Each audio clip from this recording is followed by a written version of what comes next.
Hello everyone, इस video में हम देखेंगे KVS PGT जो डायरेक्ट रिक्रूटमेंट हुई थी 2023 में, उसके 121 से लेके 140 तक क्वेश्चन देखेंगे मैथमेटिक्स पोर्शन में। मैंने ऑलरेडी 81 से लेके 120 तक क्वेश्चन करवा दिए और उसका वीडियो का लिंक आपको डिस्क्रिप्शन में मिल जाएगा। तो चलिए शुरू करते हैं। Question number 121, if A B C are unit vector and such that ये कंडीशन हमें दी हुई है, then the value of A dot B plus B dot C plus C dot A is equal to what. तो सबसे पहले हमें दिया हुआ है कि ए बी सी जो है वो यूनिट वेक्टर्स है। ओके, तो ए मैग्नीट्यूड उनका 1 हो जाएगा, बी और सी तीनों का, और ये कंडीशन हमें दी हुई है। तो हमें जो ए प्लस बी प्लस सी हमें जो जीरो वेक्टर दिया हुआ है, हम इट सेल्फ मल्टीप्लाई कर लेते हैं कुछ इस तरह से, A plus B plus C dot A plus B plus C. तो उसका आंसर जीरो वेक्टर प्रोडक्ट क्या हो जाएगा, डॉट प्रोडक्ट जीरो हो जाएगा।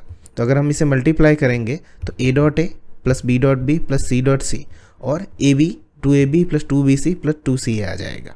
तो हमें a डॉट ए क्या होगा आगे जाके, A square plus B square plus C square होगा plus 2a dot B plus B dot C plus C dot A. अब इनकी वैल्यू यहाँ पे 1, इसकी 1, बी और सी की 1 1, तो यहाँ पे आंसर आ जाएगा addition 3 plus 2 plus A dot B plus B dot C plus C dot A. तो उसे हम सॉल्व करेंगे आगे, तो ये प्लस 3 उस तरफ जाएगा तो माइनस, और 2 डिवाइड में चला जाएगा तो -3/2। तो यहाँ पे आंसर होगा ऑप्शन 3। क्वेश्चन नंबर 122 देखते हैं। The position vector of the point which divides the joint points of 4a plus B a minus 2b externally, okay, in the ratio 2:3। Okay, externally internally 2 types के division होते हैं। तो internally हम 10 तक पढ़ते हैं, उसके बाद ये 11th 12th में एक्सटर्नली आता है। तो उसके लिए पोजीशन वेक्टर का फॉर्मूला है हमारे पास कि r is equal to M B minus N A divided by M minus N. तो m और n जो रेशियो होते हैं वो b यानी कि सेकंड वेक्टर और a यानी कि ये फर्स्ट वेक्टर। तो हम यहाँ पे रख देते हैं कि b की वैल्यू ये -2b और n की जगह पे 3 और m की जगह पे 2। तो इसे हम सॉल्व करते जाएंगे तो ये 2a माइनस 4b हो जाएगा मल्टीप्लाई करके, और 3 4 12 और 3b, यहाँ पे 2 माइनस 3 1 हो जाएगा। तो हम फर्दर सॉल्व करेंगे तो -10a माइनस 7b होगा और नीचे -1, तो माइनस से वो साइन निकल जाएगी। तो यहाँ पे पोजीशन वेक्टर का आंसर आ जाएगा 10a प्लस 7b। तो हमारा आंसर होगा option 4। Question number 123. The projection of AB vector I minus 2j plus 4k on CD minus I plus 2j plus 2k। तो प्रोजेक्शन का फॉर्मूला क्या है हमारे पास कि कोई भी दो वेक्टर होते हैं उनके प्रोजेक्शन AB ऑन CD, तो उनका डॉट प्रोडक्ट ऊपर होता है और जो दूसरा वेक्टर होता है उसका मैग्नीट्यूड हम नीचे लिखते हैं। ओके, तो इसे कुछ इस तरह से लिख सकते हैं। तो आगे देखेंगे A B dot C D. तो हमें पता है कि अगर कोई आई और जे और के में कुछ इस तरह से है कि अगर वो इट सेल्फ होते हैं आई डॉट आई तो उसका प्रोडक्ट 1 होता है, बट अगर ईच अदर होते हैं आई डॉट जे तो उसका आंसर 0 आ जाता है। तो हम यहाँ पे आई और आई का प्रोडक्ट ही कंसिडर करेंगे क्योंकि बाकी सब 0 हो जाएंगे, जे टू जे और के टू के। तो आई का कोएफिशिएंट यहाँ पे 1 है, यहाँ पे -1 है, तो उसका यहाँ पे -1 हो जाएगा। यहाँ पे -2 और 2 तो इसका -4 हो जाएगा, और प्लस 4 और 2 तो यहाँ पे 8 आ जाएगा। और नीचे सी डी का मैग्नीट्यूड यानी कि उनके कोएफिशिएंट का 1, 2 का स्क्वायर 4 प्लस 2 का स्क्वायर 4, यानी कि 8 में से 5 जाएंगे तो 3, और नीचे 4 और 4 8 और 9, तो 9 का स्क्वायर रूट होगा 3 is equal to 1। Means option second जो है वो हमारा आंसर होगा। Question number 124, the value of, ये इक्वेशन दिया हुआ है और उसमें 4 ऑप्शन दिए। तो इसमें सबसे पहले आपको रूल्स पता होने चाहिए प्रोडक्ट के, क्रॉस प्रोडक्ट के। तो आई प्रोडक्ट आई यहाँ पे 0 होता है, जे प्रोडक्ट जे 0 होता है, के प्रोडक्ट के 0 होता है। और अगर उस सीक्वेंस में हो आई जे तो के आंसर आता है, बट अगर रिवर्स सीक्वेंस हो तो माइनस के आंसर हो जाता है, यहाँ पे एक्स्ट्रा माइनस लग जाता है। फिर उसी तरह से जे के तो आई होता है उसका प्रोडक्ट, के आई तो उसका प्रोडक्ट जे होता है, पर अगर सीक्वेंस रिवर्स हो तो यहाँ पे माइनस में आंसर आ जाता है। ओके, तो हम आगे देखते हैं। अब यहाँ पे इन सबको प्रोडक्ट करेंगे, I product J I product के, उस हिसाब से हम लिखते जाएंगे। तो आई प्रोडक्ट जे, तो आई प्रोडक्ट जे हमें यहाँ पे, तो इसका आंसर के मिलेगा। फिर आई प्रोडक्ट के कहा है हमें, ओके, तो आई प्रोडक्ट के यहाँ पे है तो उसका आंसर होगा -j। तो इसी तरह से हम सबका करते जाएंगे तो हमें कुछ इस तरह से मिलेगा, आई प्रोडक्ट जे का के मिलेगा, आई प्रोडक्ट के का -j, जे प्रोडक्ट के जो यहाँ पे दिया हुआ है आई होगा, और इसी तरह से हम करते जाएंगे। तो यहाँ पे सबका हम यहाँ पे लिख देंगे, तो के कैंसिल हो जाएगा, फिर जे और जे कैंसिल हो जाएगा, और आई, तो यहाँ पे आंसर क्या आएगा 0 आएगा। तो ऑप्शन सेकंड हमारा आंसर होगा। Question number 125. If the rth term in the expansion of 2x square minus 1 by x raised to 12 is without x, then r is.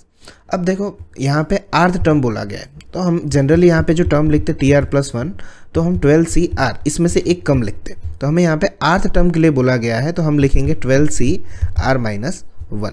तो यहाँ पे कुछ ऐसा हो जाएगा, rth term of the expansion 12c r minus 1 2x square raise to 12 minus R plus 1 minus 1 by X raise to R minus 1। अब हमें बोला गया है क्वेश्चन में कि विदाउट एक्स लिखना है। विदाउट एक्स का मतलब होता है एक्स का जो पावर होता है वो 0 होना चाहिए, तो एक्स की पावर 0 हो जाएगी तो वो 1 हो जाएगा, तो वो एक्स के बिना का इक्वेशन हो जाएगा। तो मैं सिर्फ एक्स को ही कंसिडर करता हूँ यहाँ पे 12c r माइनस 1 और 2 को, और यहाँ माइनस 1 को कंसिडर ही नहीं करता हूँ क्योंकि हमें उसकी ज़रूरत नहीं है और बाद में हमें r की वैल्यू निकालनी है। तो यहाँ पे x का स्क्वायर 13 माइनस r हो जाएगा, 12 प्लस 1 13, और x का यहाँ पे पावर अगर ये ऊपर आएगा तो 1 माइनस r हो जाएगा, चेंज हो जाएगा। तो हम यहाँ पे एडिशन करेंगे तो 2 13 26 minus 2r plus 1 minus r, तो ये जो कोएफिशिएंट है वो यहाँ पे आगे 0 होना चाहिए। तो 26 प्लस 1 27 माइनस 3r, तो हमें इसको सॉल्यूशन करेंगे 27 is equal to 3r, which means we are getting r is equal to 9।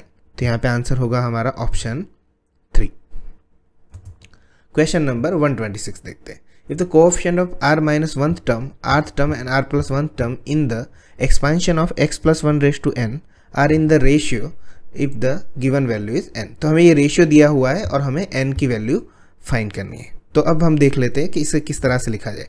तो r माइनस 1th टर्म और r टर्म का रेशियो कितना होगा, 1:3 होगा, क्योंकि हमें रेशियो दिया है 1:3:5, और उसके बाद rth टर्म और r प्लस 1 का रेशियो दिया हुआ है 3:5। अब जैसा कि हमने देखा अभी rth टर्म के लिए 12c r माइनस 1 होता था, एक r कम हो जाता है अगर rth टर्म के लिए हो तो यहाँ पे r माइनस 1 में एक और r कम करेंगे तो यहाँ पे ऊपर n है तो nc r माइनस 2 हो जाएगा, कुछ इस तरह से nc r माइनस 2, यहाँ पे nc r माइनस 1, यहाँ पे nc r minus 1 nc r, एक एक r कम हो जाता है। और मैं दोनों को साइमल्टेनियसली साथ में लेके चलता हूँ क्योंकि दो इक्वेशन क्रिएट होंगे, उसके ऊपर से हमें n की वैल्यू मिलेगी। तो एन सी आर माइनस 2 का अगर हम एक्सपेंशन करें n factorial n minus R plus 2 factorial और r माइनस 2 फैक्टोरियल ऊपर चला जाएगा यहाँ पे, सॉरी। उसके बाद नीचे जो n फैक्टोरियल है और n माइनस आर प्लस 1 यहाँ पे और r माइनस 1 फैक्टोरियल यहाँ पे, उसी तरह से इसे सिंप्लीफाई करेंगे तो कुछ इस तरह से इक्वेशन क्रिएट हो जाएगा। फिर आगे हम उसे सॉल्व करेंगे तो दोनों यहाँ पे n फैक्टोरियल कैंसिल हो जाएंगे, और इनको जब सिंप्लीफाई करेंगे आगे इस पूरे इक्वेशन को, यहाँ पे मैंने लिख के रखा हुआ है ताकि टाइम वेस्ट ना हो इसलिए, तो हमें एंड में बचेगा r minus 1 divided by n minus R plus 2 is equal to 1/3, और यहाँ पे बचेगा r divided by n minus R plus 1, पूरा सिंप्लीफाई करने के बाद। अब हम क्रॉस प्रोडक्ट कर देंगे, तो क्रॉस प्रोडक्ट हम करेंगे 3r minus 3 is equal to n minus R plus 2, तो यहाँ पे हम r को एक तरफ ले लेंगे तो 4r is equal to n plus 5 आएगा, और यहाँ पे उसी तरह से r को एक तरफ कर देंगे तो 8r is equal to 3n plus 3 होगा। अब हमें वैल्यू चाहिए सिर्फ n की, ओके। तो यहाँ 8r है तो मैं इस पूरे इक्वेशन को 2 से मल्टीप्लाई कर देता हूँ, तो ये 8r हो जाएगा और 2n प्लस 10 हो जाएगा, ओके। तो ये 2n प्लस 10 हो गया इसी तरह से, और 8r को फिर हम दोनों साइड कंपेयर कर देंगे तो 2n प्लस 10 जो यहाँ पे 2 मल्टीप्लाई किया था उसकी वजह से, और यहाँ पे 3n प्लस 3, तो इसे हम सॉल्व करेंगे तो यहाँ n इज इक्वल टू हमें आंसर मिल जाएगा 7। ऑप्शन 4 हमारा आंसर होगा। Question number 127। The coefficient of x raise to n in the expansion of 1 plus x raise to 2n and 1 plus x raise to 2n minus 1 are in the ratio, okay. Same type का question है कि x raise to coefficient, सिर्फ coefficient को, x को consider नहीं करना है, तो इसका क्या होगा 2n cn हो जाएगा, ओके। और इसका क्या हो जाएगा 2n माइनस 1 cn, इस तरह से हम रेशियो निकाल देंगे 2n cn divided by 2n minus 1 cn is equal to, तो इसका हम सिंप्लीफाई करेंगे तो 2n factorial 2n minus n factorial and n factorial, नीचे वाले का करेंगे 2n माइनस 1 फैक्टोरियल, तो बाकी ऊपर चला जाएगा 2n minus n minus 1 factorial और n फैक्टोरियल। तो हमें जितना भी यहाँ पे कैंसिल होता है वो हम कैंसिल करते जाएंगे यहाँ से, और आगे जब हम फर्दर सिंप्लीफाई करेंगे और 2n माइनस 1, ओके, और n माइनस 1 n फैक्टोरियल और 2n माइनस 1, तो इसे आगे और सिंप्लीफाई करते जाएंगे 2n माइनस 1 फैक्टोरियल और नीचे बचेगा n माइनस 1 फैक्टोरियल, तो ये सिमिलर बचेगा, तो हमारे पास सिर्फ आंसर बचेगा 2 और 1, ओके। तो यहाँ पे ये रेशियो हमें क्या मिलता है 2:1, तो हमारा आंसर होगा 2:1। ये ऑलरेडी टाइप किया हुआ है ताकि आपका टाइम सेव हो, ये ऑलरेडी हम प्रैक्टिस कर चुके होते हैं इसकी, इसलिए इसमें समझाने में मैं टाइम वेस्ट नहीं करूँगा। Question number 128। if first and last term of AP are 1 and 11, if the sum of the term is 48, then the number of terms are. Okay तो हमें ऑलरेडी दिया हुआ है कि फर्स्ट टर्म ए दी है और लास्ट टर्म 11, तो ये 10th का क्वेश्चन है। तो Sn is equal to n बाई 2 a प्लस एल, जो एडिशन है वो हमें 48 दिया हुआ है, सम n हमें फाइंड करना है। तो Sn अगर 48 होगा, ओके तो यहाँ पे मैं 48 लिख लेता हूँ, और n हमारे पास है वो फाइंड करना है, और 12, तो 12 4 ज़ा 48 एंड 4 2 ज़ा 8 इज़ आवर आंसर हो जाएगा, option 3। Question number 129, if the second term of GP is 2 and the sum of its infinite term is 8, then the first term is, okay तो हम सबसे पहले जनरल टर्म लिख लेते हैं। ओके कि जनरल टर्म यहाँ पे क्या होगी, general term of GP AR⁻n-1। अब हमें बोला है कि सेकंड टर्म उसकी 2 है, तो से मैं सेकंड टर्म यहाँ पे लिख लेता हूँ। सेकंड टर्म के लिए n इज इक्वल टू 2 लिखेंगे हम, तो यहाँ 2 - 1 1 पावर हो जाएगा, और सेकंड टर्म हमें 2 दी हुई है, तो 2 is equal to AR equation आ जाएगा। तो ये तो सिर्फ पहली लाइन की बात हुई। अब दूसरी लाइन की बात करते हैं कि सम ऑफ इट्स इन्फिनिट टर्म्स, तो उसका फॉर्मूला होता है इन्फिनिट टर्म्स सम का a divided by 1 minus r, वो हमें 8 दिया हुआ है, तो हम फर्दर इसे सिंप्लीफाई करेंगे, तो 8 1 ज़ा 8 minus 8r is equal to 8 होगा, और r की जगह पे मैं क्या डाल दूंगा यहाँ पे 2/a। अब मैंने वही क्यों डाला, क्योंकि हमें फर्स्ट टर्म ही चाहिए, r नहीं चाहिए, ठीक है, तो मैं इक्वेशन a में ही कन्वर्ट कर दिया ताकि वो r की वैल्यू ना निकालनी पड़े। अब हम इसे सॉल्व करेंगे, तो 8a माइनस 16 और a स्क्वायर हो जाएगा, a × a, तो आगे सॉल्व करेंगे a² माइनस 8a प्लस 16 हो जाएगा, तो इसमें हमें 2 फैक्टर मिलेंगे, a माइनस 4, यानी कि a की वैल्यू कितनी मिलेगी, हमें 4 मिलेगी।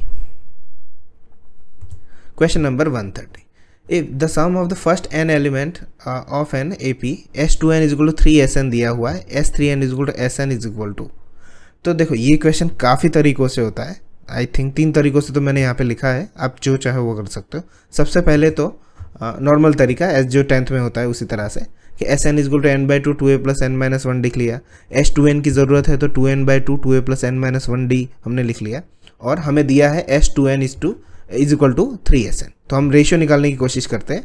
तो यहाँ पे देखो 2n by 2 2a plus n-1d and 3n by 2, 3 हमने मल्टीप्लाई किया बेसिकली यहाँ पे Sn के साथ। ओके तो हम इसे सॉल्व करते जाएंगे आगे आगे, तो 2a n यहाँ पे कट हो जाएगा, 2 2 कट हो जाएगा, ठीक है, 2a प्लस 2n-1d और 3/2 2a प्लस n-1। अब यहाँ पे 2 यहाँ पे मल्टीप्लाई हो जाएगा, तो 4a plus 2 2n-1d plus 6a plus 3n-1d। तो इसको पूरा हम जब सिंप्लीफाई कर देंगे आगे, तो हमें यहाँ पे nd plus d is equal to 2a मिल जाएगा। ओके तो उसे वही रहने देते हैं। अब ये एक रिलेशन मिला, तो हमें क्या बोला था यहाँ पे कि S3n बाय Sn हमें निकालना, तो मैं यहाँ पे लिख लेता हूँ S3n बाय Sn, तो इसकी वैल्यू हमें यहाँ पे रख दी 3n by 2 2a plus 3n-1d, और Sn की वैल्यू नीचे रख दी। तो इसे हम आगे फर्दर सॉल्व करते जाएंगे, कुछ इस तरह से हमें मिलता जाएगा। ओके तो एंड में जब हम इसी तरह से सॉल्व करते जाएंगे कि 2a जो है उस 2a की जगह पे हमें nd प्लस d लिख देंगे। यहाँ पे देखो हर जगह nd प्लस d 2a, क्योंकि 2a हमें रिलेशन पहले मिल चुका है, तो हम फर्दर सिंप्लीफाई करेंगे, तो एंड में हमें सिर्फ हमारे पास ये d और d कैंसिल हो जाएगा, तो 3nd प्लस nd 4nd बचेगा और नीचे 2nd, तो nd यहाँ पे कैंसिल हो जाएगा और 2 2 जा कैंसिल, तो 3 2 जा 6:1 आंसर आ जाएगा। तो हमारा आंसर क्या होगा, ऑप्शन 2। अब एक तो ये तरीका है, आप ऐसे कर सकते हो, हम 10th में इसी तरह से बच्चों को करवाते हैं। अब सेकंड तरीका ये है कि हमें यहाँ पे कुछ कहा नहीं गया है, तो हम नेचुरल नंबर हम मान लेते हैं ना, यहाँ पे हम नेचुरल नंबर कवर कर लेते हैं कि सपोज कर लेते हैं सम ऑफ नेचुरल नंबर है, जस्ट सपोज, तो Sn is equal to nn plus 1/2 होगा, तो S2n क्या होगा 2n प्लस 1/2 होगा। तो अगर मैं S2n बाय Sn लिख लूँ इसी के हिसाब से, S2n by Sn is equal to 3 हो जाएगा। तो मैं आगे कुछ वैल्यू डालने की कोशिश करता हूँ, तो S2n की वैल्यू मैं यहाँ पे रख देता हूँ और Sn की वैल्यू मैं नीचे रख देता हूँ, तो उसे मैं सिंप्लीफाई करूँगा तो मुझे n इज इक्वल टू क्या मिलेगा, 1 मिलेगा। अब n इज इक्वल टू जो 1 मिला वो मैं यहाँ पे रख देता हूँ S3n और Sn में, तो S3n में n यहाँ पे 1 रखो, तो 3 प्लस 1 4 4 3 जा 12/2 होगा, और यहाँ पे n इज इक्वल टू 1 रखो, तो 1 प्लस 1 2 और नीचे 2 इज इक्वल टू 1। यहाँ पे क्या आया 12/2 6 और यहाँ पे 1, तो 6/1 आंसर होगा। इस हिसाब से हमारा आंसर होगा ऑप्शन 2। ओके तो आप इस तरह से भी सोच सकते हो इसको n नेचुरल नंबर सपोज करके, क्योंकि यहाँ पे कोई कंडीशन नहीं दी है एक्स्ट्रा, तो आप सपोज कर सकते हो। तीसरा तरीका ये है कि हमें पता है एरिथमेटिक प्रोग्रेशन में 3 टर्म अगर लिखनी हो तो ऐसे लिखते हैं a plus d a plus 2d लिख सकते हो। ओके तो अब हमें यहाँ पे वही सपोज करना है कि n इज इक्वल टू हम 1 सपोज कर लेते हैं, उसके हिसाब से हम कर सकते हैं। तो अगर s is equal n is equal to 1 हम सपोज करेंगे तो यहाँ पे s2 इजिकल टू 3s1 होगा, और हम जानते हैं कि s1 और a सेम ही होता है, फर्स्ट प्रोडक्ट जो होता है, फर्स्ट टर्म जो होता है वही s1 होता है। ओके, तो s2 इजिकल टू क्या आएगा 3a। तो अगर s1 a है और s2 3a है, यानी कि ये क्या होगा 2a होगा, a प्लस a होगा। ओके, 2a तभी जाके ये 3a बनेगा। तो ये 2 है, एक a यहाँ पे है तो ये भी क्या होगा a होगा, यानी d इज इक्वल टू हमें क्या वैल्यू मिलेगी a मिलेगी।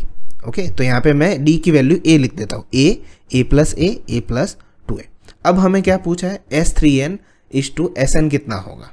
Okay, s3n is to sn, तो यहाँ पे हम 3n s3n यानी कि 3 टर्म होगी तो हम सबका एडिशन कर लेते हैं, 2a plus a 3a 4a 5a और 6a। तो s3n कितना आया 6a, और sn यानी s1 लिया होता है a, तो a कैंसिल हो जाएगा, तो हमें आंसर मिल जाएगा 6:1। तो हमारा आंसर क्या होगा, ऑप्शन 2 ये होगा। ओके, ठीक है। तो आप इन तीनों में से आपको जो भी कंफर्टेबल हो वो आप मेथड कर सकते हो, कुछ ज़्यादा टाइम लेंगे पर इतना भी ज़्यादा नहीं लेंगे अगर आपकी प्रैक्टिस है तो।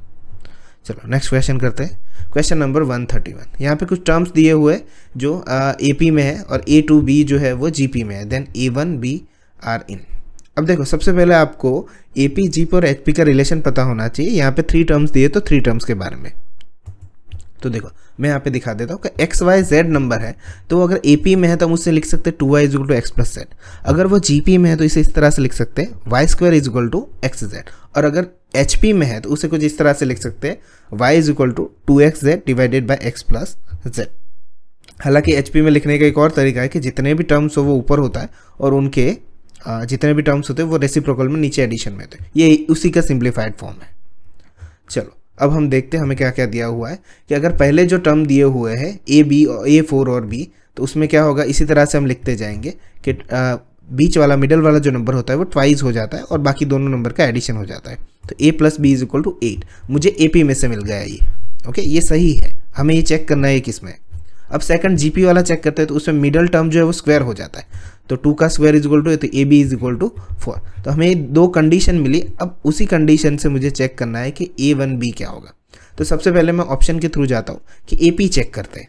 ओके, तो AP में क्या होता है, मिडल टर्म डबल हो जाता है, तो 2 1 जा 2 और A प्लस बी, तो A प्लस बी तो 8 आया ना, तो यहाँ पे 2 कैसे आ सकता है, तो पहला ऑप्शन गलत। सेकंड GP चेक करते हैं इसी में, तो GP में क्या होता है मिडल टर्म स्क्वायर हो जाता है, 1 square is equal to AB, यानी कि AB इज इक्वल टू 1 आया, पर यहाँ पे तो AB क्या आ रहा है 4 आ रहा है, तो GP वाला ऑप्शन भी कैंसिल। तो हमारे पास अब 3 ऑप्शन बचे कि या तो HP बता या तो नाइदर AP और नॉर HP। तो हम HP चेक करते हैं। HP के लिए क्या कंडीशन है, y is equal to 2xz by x plus z, तो बीच वाला टर्म वैसा ही रहेगा और 2AB और अपॉन A प्लस बी, तो 2AB की वैल्यू क्या है हमारे पास 4 और A प्लस बी की वैल्यू है 8, तो 8 बाई 8 इज इक्वल टू 1 आए, तो LHS और RHS इक्वल आए, यानी कि ये टर्म किस में होगी, HP में होगी। Okay, I hope this clarify. Next question देखते हैं 132। If Z1 and Z2 are 2 complex number then which one of the following is not true. तो यहाँ पे 3 ट्रू है और एक गलत है, तो यहाँ पे मैं सीधा ही बता देता हूँ कि ये वाला ऑप्शन जो है वो गलत है, बाकी तीनों ही ऑप्शन सही होता है, यहाँ पे तीनों ही ये प्रूवन है। ओके, तो इसमें ज़्यादा कुछ है नहीं। Question number 130। The angle between 2 lines -x plus 2 divided by -2 is equal to y -1 divided by 7 z plus 3 divided by -3 and उसी तरह से दूसरा दिया हुआ है और हमें एंगल फाइंड करने को बोला है। तो सबसे पहले 2 लाइन का इसी तरह से देना। ओके, तो उसके लिए फॉर्मूला है हमारे पास angle between pair of lines. Formula कुछ इस तरह से है कि ये स्टैंडर्ड इक्वेशन है, x minus x1 divided by a1 y minus y1 divided by b1 z minus z1 divided by c1 and x minus x2 divided by a2 y minus y2 divided by b2 and z minus z2 divided by c2। तो इसके लिए angle का formula है cos theta is equal to a1 a2 plus b1 b2 plus c1 c2 magnitude में under root a1 square plus b1 square plus c1 square multiply a2 square plus b2 square plus c2 square. तो हम सबसे पहले ये जो equation हमें line की दी हुई है उसे हम एग्जैक्टली इसी तरह से कन्वर्ट करते हैं। ठीक है, तो देखो यहाँ पे सबसे पहले x माइनस x1 दिया हुआ है, तो यहाँ से हम इस तरह से ले लेंगे उसको कि x माइनस 2 डिवाइडेड बाई 2, वो माइनस हट जाएगा यहाँ से क्योंकि हम माइनस कॉमन निकाल देंगे तो माइनस कैंसिल हो जाएगा, इसी तरह से दिखना चाहिए। और उसके बाद y माइनस y1, तो ये तो रेगुलर ही यहाँ पे y1 नहीं आएगा, वो सेट ही ऑलरेडी 1 आएगा। फिर z माइनस -3 लिख देंगे क्योंकि इस तरह से दिखना चाहिए इसलिए, और इसे वैसे ही रख देंगे। फिर उसके बाद x यहाँ पे माइनस होना चाहिए तो -2 ले लिया, y माइनस यहाँ पे 2 कॉमन निकल जाएगा तो y -4 हो जाएगा और नीचे से यहाँ से भी 2 चला जाएगा। ये रेडी है already, z -5/4।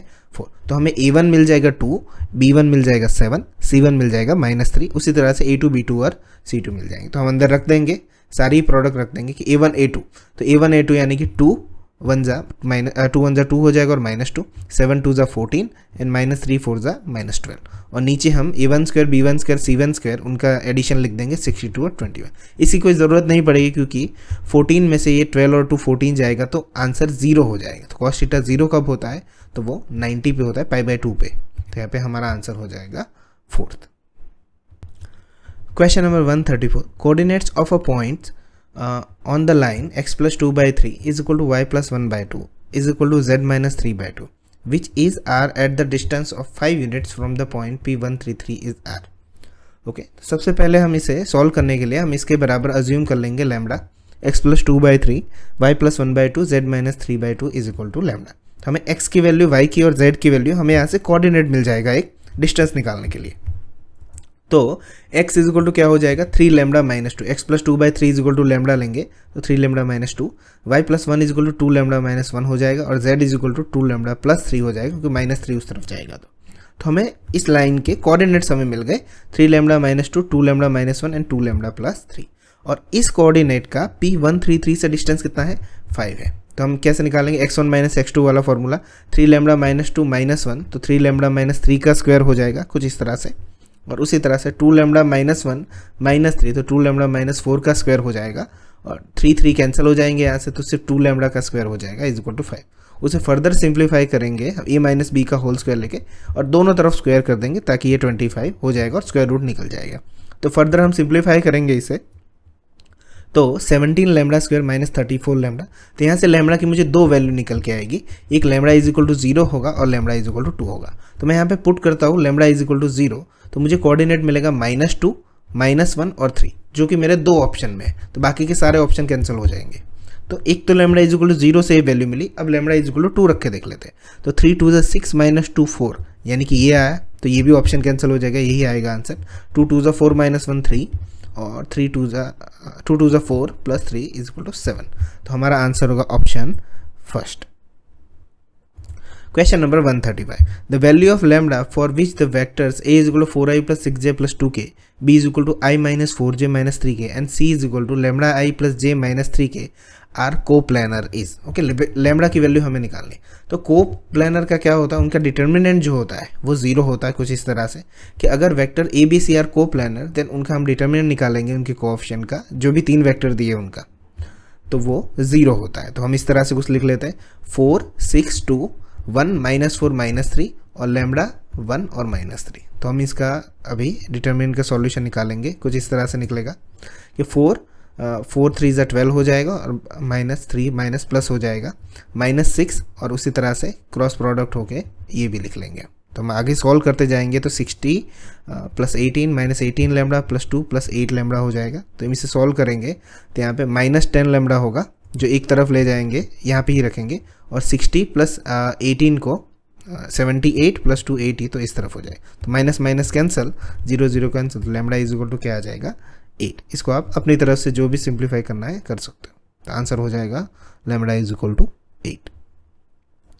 Question number 136, the equation of sphere which is passes through a0 0 0 b 0 0 0 c 0 0 0 is. Okay, centre हमें फाइंड करना है कि जो स्फीयर के इक्वेशन से पास आउट होता है। तो हमें यहाँ पे दिया हुआ है कि स्फीयर का इक्वेशन जनरल फॉर्म में क्या होता है, तो इस तरह से होता है x² + y² + z² 2ux + 2vy + 2wz + d = 0। तो उसका सेंटर क्या होता है -u -v -w, और उसमें रेडियस, ये तो सिर्फ ऐसे ही लिखा है, इसका कोई काम नहीं है हमें, ये सिर्फ ऐसे ही, अगर इसके साथ कोई और क्वेश्चन आ जाए तो इसलिए रेडियस कैसे निकालते हैं, u² + v² + w² - d। अब हमें कहा है 4 पॉइंट में से निकलता है, तो सबसे पहले हम एक काम करते हैं 0 0 से निकाल देते हैं, तो हमें d की वैल्यू 0 मिल जाएगी। तो अगर ये 0 0 से पास आउट होता है तो x के y और z की जगह पे 0, तो मुझे d की वैल्यू 0 मिल जाएगी। अगर वो a0 0 से पास होता है तो मुझे ए स्क्वायर और ये 2UA, बाकी के सारे टर्म 0 हो जाएंगे, डी भी तो 0 हो गया था आगे, तो मुझे u is equal to minus a/2 मिल जाएगा। ओके, फिर उसी तरह से अगर 0 b 0 में से पास होगा तो मुझे v की वैल्यू माइनस b/2 मिलेगी, और उसी तरह से अगर 0 0 c में से पास आउट होगा तो w is equal to minus c/2। तो u v w की वैल्यू हमें मिली minus a/2 minus b/2 and minus c/2।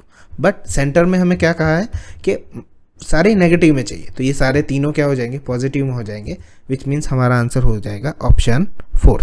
Question number 137, if the function f of x is equal to x minus 1 x minus 2 x minus 3 satisfy the Lagrange mean value theorem in closed interval 0 to 4, the number of values of c will be। तो उसका हम statement देख लेते हैं सबसे पहले। Let a function f be defined such that f is to ab tends to r to be continuous on closed interval ab and differentiable on open interval ab। तो उसे कुछ इस तरह से लिखा जा सकता है, f dash c is equal to f of b minus f of a divided by b minus a। तो हमारी रिक्वायरमेंट है कि f dash c की वैल्यू चाहिए हमें, तो b की जगह पे हमारा 4 है और a की जगह पे 0 है, तो मुझे f dash c की वैल्यू चाहिए, f of 4 की वैल्यू चाहिए और f of 0 की वैल्यू चाहिए। तो आगे हम सॉल्व करते हैं कि f of x हमें क्या दिया हुआ, x minus 1 x square minus 5x plus 6। Okay, further simplify करेंगे उससे तो हमें वैल्यू मिल जाएगी x cube minus 6x square, यहाँ पे माइनस माइनस प्लस हो जाएगा, 6 और 5 11x और माइनस 6। अब मुझे f डैश की वैल्यू चाहिए डिफ्रेंशिएट करने की, तो इसे हम डिफ्रेंशिएट कर देते, 3x स्क्वायर 6 और 2 12x और यहाँ पे 11 60 हो जाएगा, और उसकी जगह पे हम c रख देते। अब हमें वैल्यू की ज़रूरत है f ऑफ 4 की, तो यहाँ पे अगर मैं x की जगह पे 4 रख दूँ तो यहाँ पे 3 2 और 1 आ जाएगा, यानी 3 2 जा 6 हो जाएगा, और उसी जगह पे अगर 0 रख दोगे तो -1 -2 और -3, तो यहाँ पे -6 प्रोडक्ट हो जाएगा, which can be written as like this. तो f of 4 is equal to 6, f of 0 is equal to -6। अब अगर मैं यहाँ पे रखने की कोशिश करूँ f ऑफ 4 की वैल्यू 6 और -6, नीचे 4 हो जाएगा, और f dash c 3c square minus 12c plus 11। अब मैं इसे सॉल्व ही क्यों करूँ, क्योंकि मुझे सिर्फ वैल्यूज ऑफ c कहा गया है, तो यहाँ पे c का पावर है 2 यानी पोलिनोमियल है, तो इसके ऑलवेज कितनी वैल्यू निकलेगी, 2 वैल्यू निकलेगी। हमें ये तो नहीं पूछा है ना कि कौन सी वैल्यू निकलेगी, हमें यहाँ पता चल गया कि c की कितनी वैल्यू निकलेगी, 2 ही निकलेगी, तो हमारा आंसर होगा ऑप्शन 3, यहाँ पे 2 वैल्यू निकलेगी। अगर कहा होता कौन सी तो हम यहाँ पे निकालते, पर वो नहीं कहा है, इसलिए अगर पूछा था तो इसका हमें सॉल्यूशन निकालना पड़ता -b प्लस और -√d/2a करके। चलो नेक्स्ट क्वेश्चन देखते, 138, f of x is equal to 3x and g of x is equal to x² 2 + 4, then which of the following can be discontinuous of a function.